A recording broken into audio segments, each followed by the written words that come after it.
ಇವತ್ತು ನಮ್ಮ ಮನೇಲಿ ರಾತ್ರಿ ಊಟಕ್ಕೆ ಲಿಟಲ್ ಮಿಲೆಟ್ ಸಾಮೆ ಅಂತಾರಲ್ಲ ಅದರದ್ದು ಬಿಸಿಬೇಳೆ ಬಾತ್ ಮಾಡಿದ್ದೆ.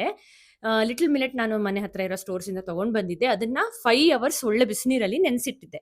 ಈ ಮಧ್ಯಾಹ್ನ ಉಳಿದಿದ್ದ ಚೂರೇ ಚೂರು ಅನ್ನ ಇದಿತ್ತು. ಅದಕ್ಕೇನೆ ಈ ನೆನೆಸಿರೋ ಮಿಲೆಟ್ ಅನ್ನ ಒಂದು ಮುಕ್ಕಾಲು ಕಪ್ಪು, ಒಂದು ಅರ್ಧ ಕಪ್ ತೊಗರಿಬೇಳೆ ಅದನ್ನ 1 ಅವರ್ ನೆನೆಸಿದೆ. ಅಂದ್ರೆ ನೆನೆಸಿದ್ರೆ ಒಳ್ಳೆ ಮೆದುವಾಗುತ್ತೆ ಅಂತ ಸ್ವಲ್ಪ ಜಾಸ್ತಿನೇ ನೀರು ಹಾಕೊಂಡು ಒಳ್ಳೆ 5ರಿಂದ 6 ವಿಸಿಲ್ ತೆಗೆದೆ ಮೀಡಿಯಂ ಫ್ಲೇಮಲ್ಲಿ.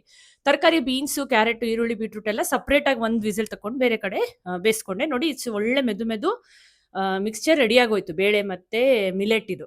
ಸೊ ಆಮೇಲೆ ಒಗ್ಗರಣೆ ಬಾಣಲೆಯಲ್ಲಿ ಮಾಮೂಲು ಒಗ್ಗರಣೆ ಹಾಕೊಂಡು ಈ ಬೇಯಿಸಿರೋ ತರಕಾರಿನ ಹಾಕೊಂಡು ಆಮೇಲೆ ಈ ಬೆಂದಿರೋ ಮಿಲೆಟ್ ಮತ್ತೆ ತೊಗರಿಬೇಳೆ ಕಾಂಬಿನೇಷನ್ ಆಯ್ತಾ, ಲಿಟಲ್ ಮಿಲೆಟ್ ಇದು ಎಲ್ಲ ಮಿಕ್ಸ್ ಮಾಡಿಕೊಂಡು ಹುಣಸೆ ಹಣ್ಣಿನ ರಸ ಹಾಕ್ತೆ ಫಸ್ಟ್.